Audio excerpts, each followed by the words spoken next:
भारत के पड़ोसी देश बांग्लादेश में इस बार यहां पर स्थिति बिल्कुल संभलने से नहीं संभल रही है। 1971 में इंदिरा गांधी ने पाकिस्तान से अलग कराकर बांग्लादेश का निर्माण कराया था, लेकिन इस बार स्थिति विपरीत हो रही है।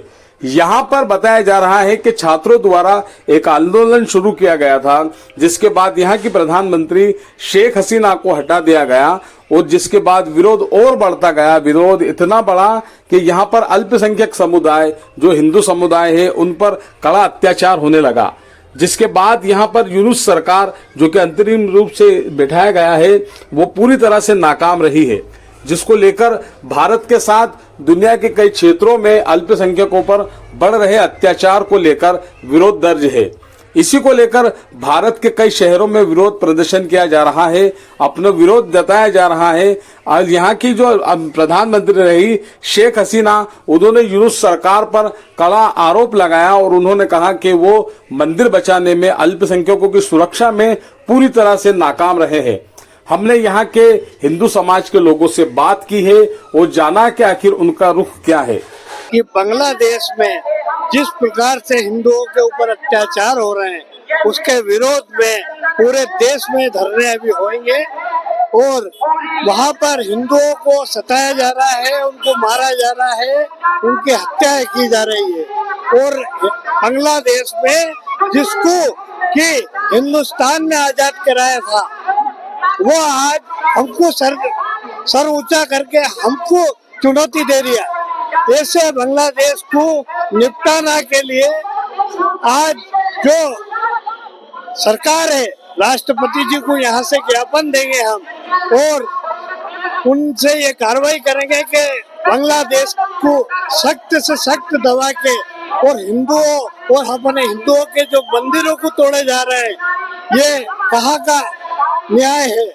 मैं ये चाहता हूँ कि बहुत शीघ्र भारत की जो सरकार है, मोदी जी की सरकार है, और राष्ट्रपति से भी यही निवेदन कर रहे हैं कि सख्त से सख्त कदम उठाए इस बांग्लादेश में, और बांग्लादेश के जो घुसपैठिए हिंदुस्तान में घुस रहे हैं उनके ऊपर भी सख्त कानून लगाए। जय श्री सीताराम। जैसे कि आज देख रहे हैं कि बांग्लादेश पर जो बांग्लादेश के भीतर हमारे हिंदू भाई सनातनी जो रह रहे हैं, जो जनमानस पे अग्नि प्रज्वलित करके जलाया जा रहा है, उस पर मैं एक सीधी बात कहना चाहूंगा कि जब तक हम मैं बटेंगे, जब तक हम मैं बटेंगे, जब तक हम नहीं होंगे, तब तक ये नरभक्षी नरसंहार करते रहेंगे।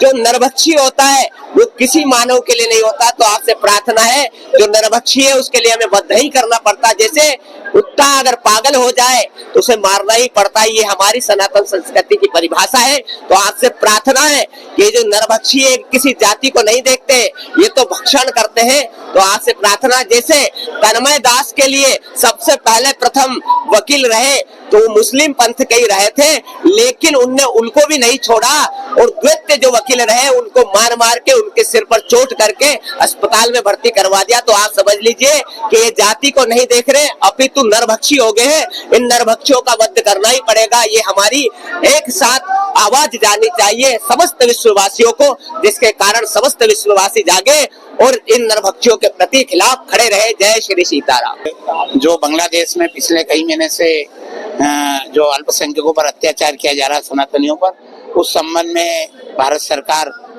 को जगाने के लिए आज जो ये कार्यक्रम हुआ था कि वो अत्याचार जो हो रहा है उसको बंद किया जाए और जो संपत्ति का नुकसान किया जा रहा है और आम अल्पसंख्यक जो सनातनी है उनके जीविका चलाने का भी वहाँ संकट उत्पन्न हो गया है। इस संबंध में सर्व समाज द्वारा राजनीतिक कार्यक्रम रखा गया था, जिसमें हम लोग भी सम्मिलित हुए और मांग की गई कि वहाँ तुरंत कार्रवाई की जाए। आज 1971 में जो इंदिरा गांधी जी ने बांग्लादेश के निर्माण में महत्वपूर्ण भूमिका निभाई थी, ऐसी ही आज एक बड़ी कार्रवाई की आवश्यकता है, ताकि विश्व में संदेश जाए कि किसी भी धर्म या जाति के व्यक्ति पर अत्याचार करना उचित नहीं है। मानवता और मानवीय मूल्यों की रक्षा के लिए उचित कदम उठाना भारत सरकार का नैतिक दायित्व और धर्म है।